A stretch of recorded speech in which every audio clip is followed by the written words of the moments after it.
Welcome to Learn Short and Typing with VIKAS Sir. Exercise number 13, 840 words. Progressive magazine at the rate 100 word per minute. Students, जितनी भी आपकी dictation यहाँ पे आपको दी जा रही है उसको बार बार लिखे। आपका एसएससी स्टेनोग्राफर का भी नोटिफिकेशन आ चुका है, वो आपको कि कब स्टार्ट होंगे आपके जो फॉर्म फिलअप, इसलिए आपकी जो प्रिपरेशन है अच्छे से करें और हर डिक्टेशन को लिखें। डिक्टेशन को लिखने के बाद इसको टाइप करें। अगर आप टाइप नहीं करें तो उसका कोई फ़ायदा नहीं है। चलिए, so be ready, start. Mr. Vice Chairman, I rise not only to oppose the bill that has been brought before this House today, but to express the hollowness of the objects and reasons which the Minister has just placed before the House.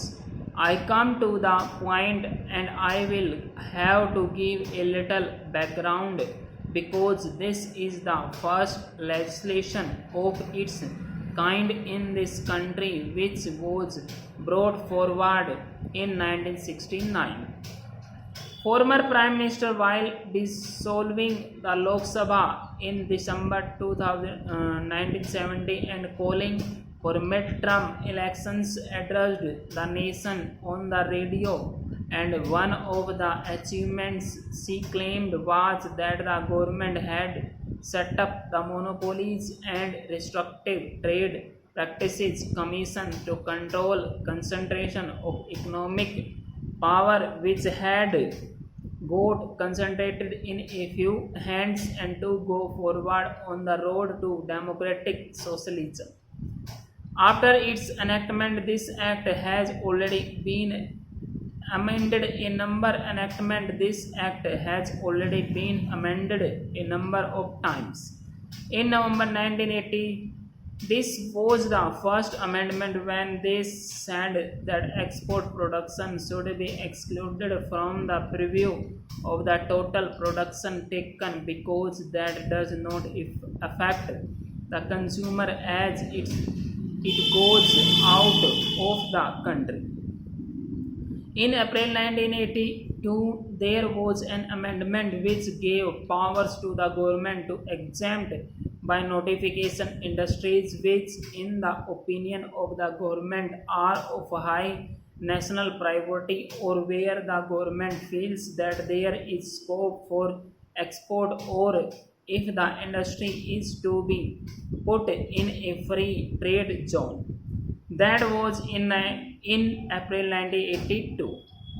That amendment by itself had signaled the dilution of the MRTP Act. In fact, the honeymoon with socialism had come to an end, and after 1980, the government had already started on this new path of liberalizational and privatizational, and there was a new vocabulary which is very much in fashion these days. In 1983, the government again amended the act purportedly based on the recommendations of the Sachar Committee.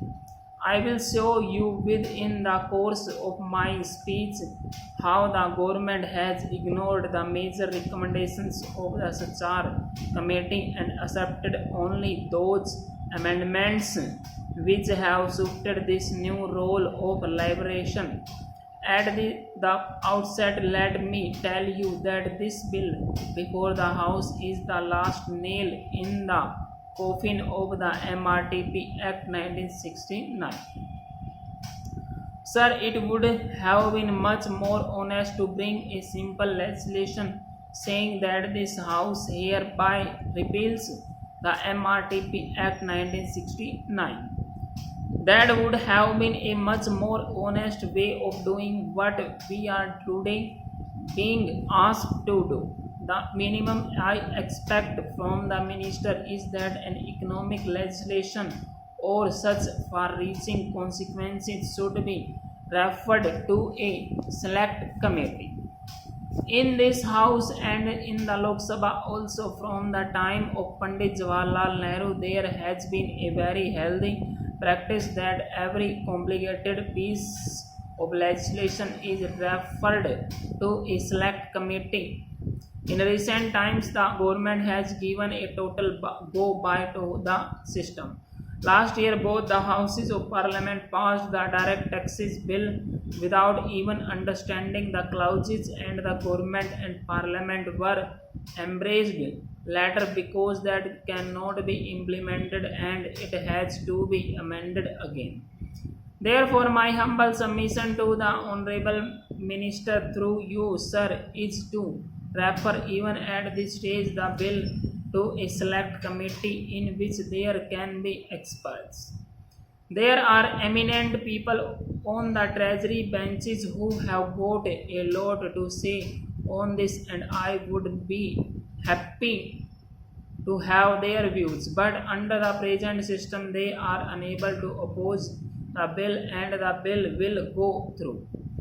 First, we must understand what this legislation is. Question mark. Unlike the Companies Act or the Income Tax Act, which are acts to regulate business, this act was an act meant to restrict a few business houses so that the others could be free. Therefore, today, if you lift the restrictions on these business houses, it is not liberalization but it is restriction to the vast majority of small entrepreneurs. The phraseology itself is wrong, and the impression created is as if they are loosening. We are allowing these powerful people to have a hold on the small entrepreneurs. That is what we are doing under this act. So the term liberalization indicates as if the government is reducing its power.